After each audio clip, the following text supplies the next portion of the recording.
வணக்கம் வந்து நம்ம நமஸ்கார் வெல்கம் டு எனி டாக்ஸ். இன்றைக்கி நம்ம எனி டாக்ஸில் என்ன வீடியோ பார்க்க போகிறோம்னா, நம்மளுடைய நேயர் துரை ராஜ் காட்ஸ் சைல்டு அப்படிங்கிறவர் என்ன கேட்டிருக்காருன்னா, குலதெய்வ வழிபாட்டில் இந்த ஆடு கோழி அப்படிங்கிறது எல்லாமே வந்து கடவுளுக்கு பலி கொடுக்குறாங்களே, இது உண்மையான புரிதலுக்கு உண்டான விளக்கம் என்ன அப்படிங்கிறத கேட்குறாரு. என்ன தான் யோசித்தாலும் ஒரு சம்பிரதாயம்னு சொன்னாலுமே இது வந்து வித்தியாசமாக இருக்குது.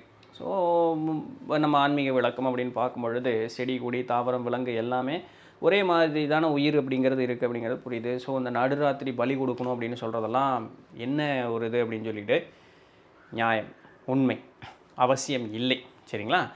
ஆனால் அதை கேட்டு இன்றைக்கி புரிஞ்சிக்கக்கூடிய நிலையில் மக்கள் இல்லை. பாருங்கள், இது முன்ன காலம்னு சொல்லலாம், எவ்வளோ காலம்னு சொல்ல முடியாது. முன்ன காலத்தில் இருந்து பார்க்கும்பொழுது வேலன் வெறியாடல் அப்படிங்கிற ஒரு கருத்து முன்வைக்கிறாங்க, சரிங்களா? இப்போது முன்னாடி வந்து தெய்வங்களுக்கு உருவம் இல்லை.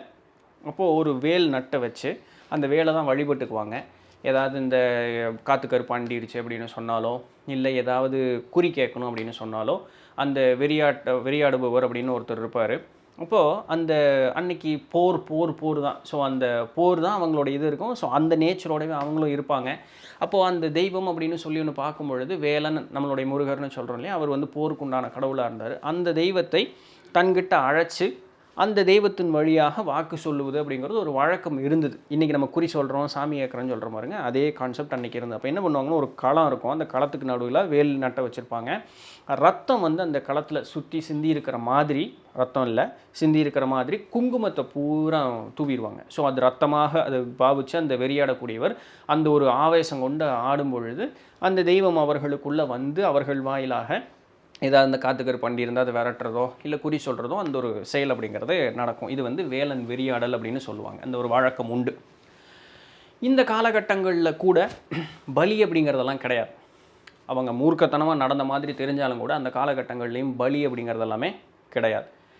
பின்ன வரும்பொழுது தமிழ் கலாச்சாரம் அப்படிங்கிற ஒரு ஆராய்ச்சியில் எடுத்து பார்க்கும் பொழுது 12ஆம் நூற்றாண்டிலிருந்து 14ஆம் நூற்றாண்டு வரைக்கும் இருண்ட காலமாக சொல்லப்படுது. தமிழகத்தினுடைய இருண்ட காலமாக சொல்லப்படுது. களப்பிரர் காலம் அப்படின்னு சொல்லுவாங்க. அங்கே என்ன நடந்ததுன்னு யாருக்கும் தெரியல, குறிப்புகள் இல்லை, யாரும் எழுதி வைக்கல. ஒரு சிலர் இது நடந்தது அது நடந்ததுன்னு சொல்கிறாங்க. இன்றைக்கி இருக்கக்கூடிய பிற மொழியினர் வந்து நம்மளை ஆட்கொண்டாங்க, அந்த பிடிச்சிட்டாங்க அப்படிங்கிற மாதிரி சொல்கிறாங்க. பட் சான்றுகள் இல்லை. இந்த இடத்துல இப்படி தான் அப்படின்னு சொல்கிறதுக்கு சான்றுகள் இல்லை. ஒரு சிலது முன் வச்சாலுமே ஒப்புக்கொள்ளக்கூடியதாகவும் பெருசாக ஒன்றும் இல்லாத மாதிரி இருக்குது.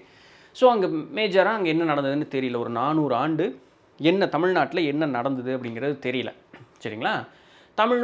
தமிழனும் தமிழ் கலாச்சாரமும் முடிச்சுட்டானுங்க. நாமளாம் முடிச்சு விட்டிங்க போங்க அந்த மாதிரி வாஷ் அவுட் பண்ணுற அளவுக்கு பண்ணிட்டாங்க, சரிங்களா? ஸோ இங்கே வழிபட்ட எந்த ஒரு தன்மை, வாழ்ந்த வாழ்வியல் எல்லாமே முடிஞ்சு போச்சு.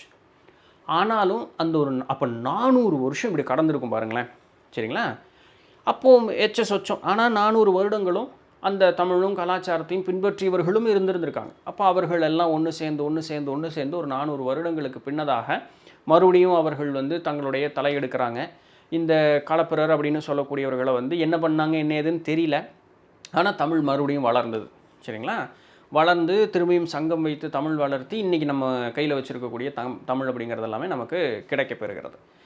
என்ன தான் அந்த காபாலிகர்கள் அந்த ஒரு கலாச்சாரம் முடிஞ்சுதுன்னு சொன்னாங்க. அப்போ அந்த காபாலிகர்கள் அங்கே இருந்ததாக ஒரு சில குறிப்புகள் சொல்லப்படுது. இந்த காபாலிகர்கள் தான் பார்த்திங்கன்னா இந்த பலி கொடுப்பது மூலமாக ஒரு காரியத்தை செஞ்சுக்கலாம்.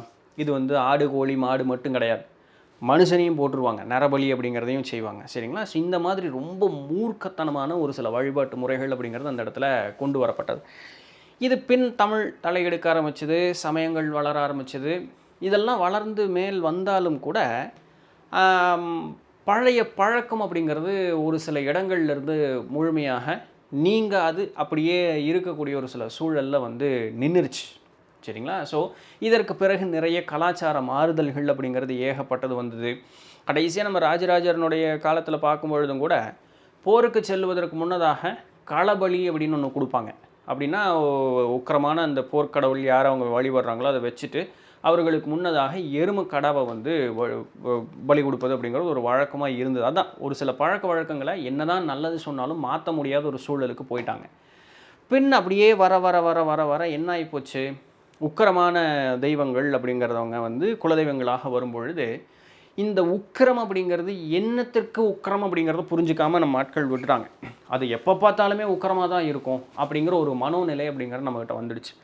நம்மளுடைய தம்பி அரவிந்த் ஒரு ஒரு 2 தினங்களுக்கு முன்னதாக பேசும்பொழுது ராமகிருஷ்ண பரமஹம்சரை பற்றின ஒரு செய்தி ஒன்று பகிர்ந்தாப்புல.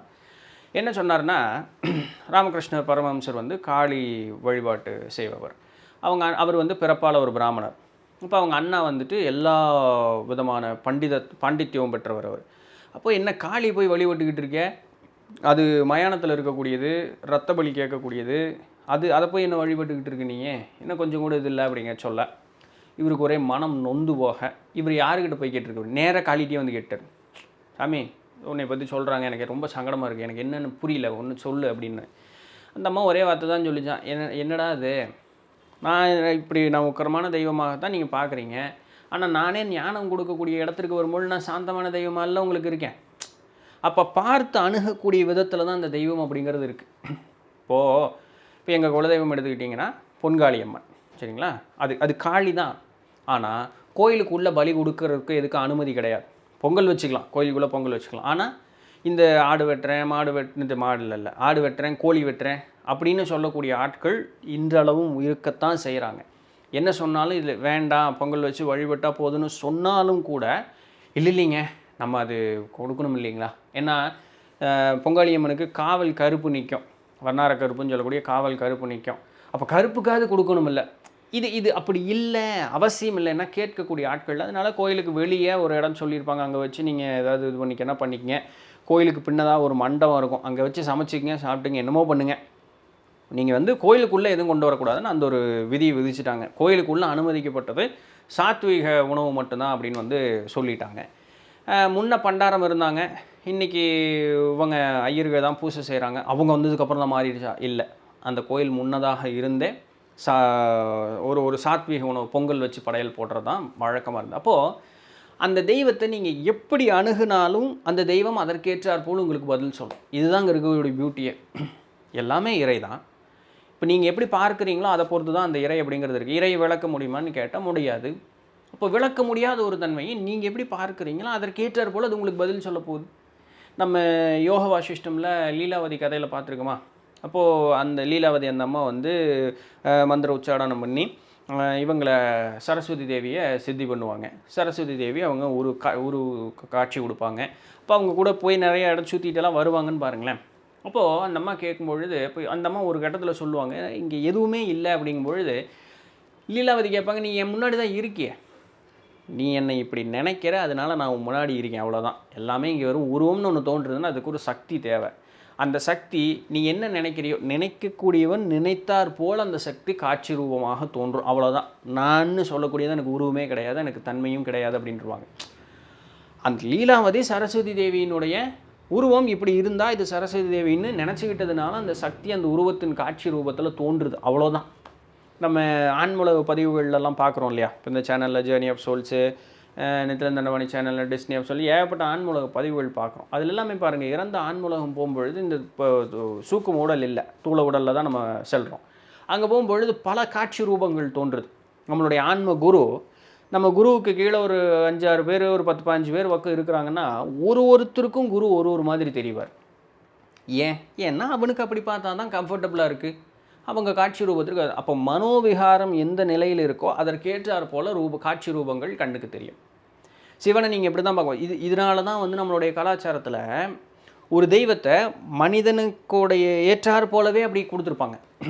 அதுவும் நம்ம முருகனெல்லாம் பார்த்து, முருகனோ சிவபெருமான அந்தளவுக்கு போட்டு வாதிக்கலை, ஆனால் முருகனையும் கிருஷ்ணரையும் போட்டு எல்லா ஆங்கிள்லேயும் குழந்தையிலேருந்து, அது கையில் தூக்குற குழந்தையிலேருந்து கல்யாணம் ஆகி ஒரு நல்ல ஒரு என்ன சொல்கிறது, குடும்பத்தோடு இருக்கிற மாதிரி, குழந்தை குட்டி இல்லை, குடும்பத்தோடு இருக்கிற மாதிரி உண்டானது.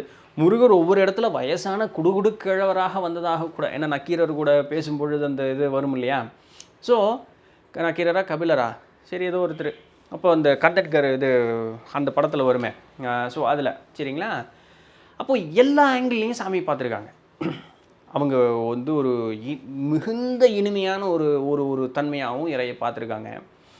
போர்க்கடவுளாகவும் பார்த்துருக்காங்க, குடும்பத்தோட நல்லா அப்படியே செல்வ சமேதரா அப்படியே இருக்கிற மாதிரி அப்படியும் பார்த்துருக்காங்க, சிங்கிள் மேனாகவும் பார்த்துருக்குறாங்க. எந்த ஆங்கிள் அப்படின்னா என்ன இங்கே சொல்ல வர்றாங்கன்னா, நீ எப்படி பார்க்குறியோ தெய்வம் அப்படி உனக்கு காட்சி தரும். இதுதான் அங்கே மேட்ரு. அப்போ நீங்கள் உக்கிரமான தெய்வம் அதுக்கிட்ட போய் ஒரு எடுத்துக்காட்டுக்கு எடுத்துக்குமா, இவன் யாரையோ சொல்லி அப்புறம் எங்கே அது, நான் எங்கள் இதையே சொல்கிறேன், காளி தெய்வமே எடுத்துக்குவோம். எனக்கு குலதெய்வம் காளி தானே. இப்போ காளி தெய்வமே எடுத்துக்குவோம். நம்மளை பொறுத்த வரைக்கும் காளின்னா பயங்கர உக்கிரமான ஒரு கருநிறம் கொண்டதாகவும், கோர பருளும் நாக்கு வெளி எப்படி நீட்டிட்டு ரத்தம் பூரா உடம்பு மேனிக்கு பூரா ரத்தம் இதாகணும், மண்டையோடு போட்டு இது மாதிரி பெரிய விளக்கம் ஒன்று இருக்குது இல்லையா, மயானத்தில் இருக்கும் அப்படி இப்படிங்கிற மாதிரியெல்லாம் விளக்கம் இருக்குது.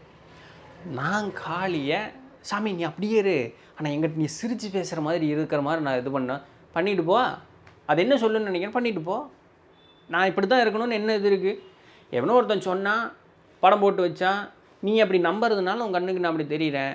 நீ சாந்தமாக பாரு, 2 கையோட உனக்கு பிடிச்ச மாதிரி நல்லா அழகான திருமேனியோடு பாரு. ஏன்னா ஆதிசக்தியினுடைய அம்சம் தான் அது. அழகான திருமேனியோடு பாரு, உனக்கு புடவை கட்டி நல்லா அழகாக ஒரு நல்ல ஒரு ஒரு ஒரு காட்சி ரூபமாக அப்படி இருந்தால் நல்லா இருக்குன்னு நினச்சிப்பாரு. காளி அப்படி தோன்றுமே, ஏன் தோன்றாது? புரியுதுங்களா? நான் சாமி எனக்கு இந்த மாதிரி கோரமாக இருக்கிறது எனக்கு கொஞ்சம் பயமாக இருக்குது, எனக்கு இது பண்ணல, எனக்கு இந்த மாதிரி ரத்தம் அதெல்லாம் நான் உனக்கு என்னால் முடிஞ்சதை தரேன், கொடு, அவ்வளோதானே. இதில் என்ன போயிருக்கு? சாமி வேண்டாம்னு சொல்லிட போகுதா? சாமிக்கு எதுவும் தேவையில்லைங்க, நம்ம தாங்க அப்படி நினச்சிக்கிறோம். திருமந்திரத்தில் 252வது பாட்டில் தெய்வ வழிபாடு எப்படி செய்ய வேண்டும்னு மூலர்பிரான் சொல்கிறார் பாருங்க. யாவர்க்குமாம் இறைவர்க்கோர் பச்சிலை, இதுதான் வரி, 4 வரியில் வரியிலே முடிச்சிட்டார் சாப்டரை. யாவர்க்குமாம் இறைவர்க்கோர் பச்சிலை. சாமி உங்கள்கிட்ட ஒன்றும் கேட்கல, இதை கொடு அதை கொடுன்னு ஒன்றும் கேட்கல, சரிங்களா? அப்படி ஒன்று கேட்குற மாதிரி சொன்னாங்கன்னா நீ என்னமோ பண்ணியிருப்ப. அந்த மாதிரி உனக்கு டெஸ்ட் எது, அந்த டெஸ்ட் அவ்வளோ கடுமைத்தன்மையும் தாண்டி அவன் பண்ணுறானான்னு டெஸ்ட். அது பொது கிடையாது, அது ஸ்பெசிஃபிக்காக அவனுக்குன்னு வைக்கிற டெஸ்ட்டு. இது பின்ன எல்லாரும் இப்படி பண்ணுனா சாமி அதை பண்ணிடுமோன்னு எல்லாரும் பண்ண ஆரம்பிச்சிட்டாங்க. அது தவறு. இது என்ன சொல்கிறது, டெய்லர் மேடு, எனக்குன்னு மட்டும் வச்ச டெஸ்ட், அது எனக்கு மட்டும்தான் பொருந்தும், எல்லாரும் பண்ணுனாலாம் அது பொருந்தாது. புரியுதுங்களா? அப்போ காமனாக என்ன பண்ணுறது, சாமி எதையும் கேட்காதுப்பா, சாமி எதையுமே கேட்காது. உனக்கு டெஸ்ட்டு வச்சாலும் அந்த டெஸ்ட் மூலமாக கொடுக்குறதும் கிட்டாது. அது வாங்கிட்டு சரிப்பா எல்லாத்தையும் பையில் போடு, நான் தூக்கிட்டு போகிறேன், என்ன போகுது? இல்லை, நீ பண்ணுறியா பண்ணலையான்னு பார்க்குறதுக்காக தான். அப்படி ஒரு வேளை ஒரு உயிர் அந்த இடத்துல இறக்கக்கூடிய எது இருந்தாலும் அது திருவருள் கருணை, அது இறைவனை சென்று சேரும். அது அந்த சாப்டருக்குள்ளே நம்ம போக முடியாது. ஏன் அதனால் நடந்தது, ஏன் அந்த பர்டிகுலர் உயிர் சூஸ் பண்ணப்பட்டது, அது நமக்கு தெரியாது, சரிங்களா? ஆனால் இது டெய்லர் மேடு, நமக்குன்னு மட்டும் சொன்னது, எல்லாத்துக்கும் அது பொருந்தி வராது அப்படிங்கிறத நல்லா புரிஞ்சுக்குங்க. திருமூலர் என்ன சொல்கிறாரு, யாவர்க்குமாம் இறைவர்க்கோர் பச்சிலை. சாமி எதையும் கேட்கல, இருந்தாலும் நீ கொடுக்கணும்னு விருப்பப்படுறியா? கோயிலுக்கு போகிற, கையில் ஒன்றும் இல்லை, ஒரு செடி இருக்குது, செடியிட்ட சாமி உன்னை நான் சாமிக்கு ஒரு இதாக படையலாக கொடுக்குறேன், நீ அனுமதி கொடுக்கணும் அப்படின்னு ஒரு அனுமதி வாங்கி ஒரு இலையை பொறிச்சு சாமிகிட்ட வச்சு, சாமி மனதார சொல்கிறேன், இது என்னால் உனக்கு முடிஞ்சது, நான் கொடுக்குறேன்னு கொடுத்துட்டு வந்தேன்னா சாமி அதை ஏற்றுக்கும். யாவர்க்குமாம் இறைவருக்கு ஒரு பச்சிலை, அவ்வளோதான், அது போதும். யாவர்க்குமாம் பசுவிற்கு ஒரு வாயுரை. ஒரு மிருகங்கள் வருது, ஒரு பசுன்னா இங்கே இடத்துல பசுன்னு மட்டும் எடுக்கக்கூடாது, பிற உயிர்னு அர்த்தம். அதுக்கு பசின்னு இருக்கா, பசிச்சா சோறு போடு, அவ்வளோதான். யாவருக்குமாம் பசுவிற்கு ஒரு வாயுரை. பசுன்னா உயிர்னு அர்த்தம், சரிங்களா? பசுமாடுன்னு எடுத்துக்கூடாது. இன்றைக்கி எல்லோரும் கொண்டு அகத்திக்கீரையை நீட்டிக்கிட்டு இருக்காங்க. பசுன்னா உயிர்னு அர்த்தம். ஒரு பசித்து இருக்கக்கூடிய உயிருக்கு உன்னால் இயன்ற ஒரு உணவை அழின்னு அர்த்தம். யாவருக்குமாம் உண்ணும் போது ஒரு கைப்பிடி, நீ சாப்பிட்றியா, சாப்பிட்றதுக்கு முன்னாடி ஒரு கைப்பிடி சோறு எடுத்து வச்சிரு. சிறு உயிரிலிருந்து வேறு யாராவது எனக்கு பசிக்குதுன்னு கேட்டாலும் அந்த எச்சில் படாத அந்த உணவை எடுத்து அவர்களுக்கு அளிப்பதற்காக. யாவருக்குமாம் உண்ணும் போது ஒரு கைப்பிடி. இது இது இது நீ யாரையும் எடுத்துக்கலையா, அது இறைக்கு அப்படின்னு சொல்லி கொண்டு போய் வச்சிரு, ஏதோ ஒரு உயிர் அதை சாப்பிட்டுக்கும், சரிங்களா? இது 3 செஞ்சேனாலும் இதை விட மகா புண்ணியம் வாய்ந்தது.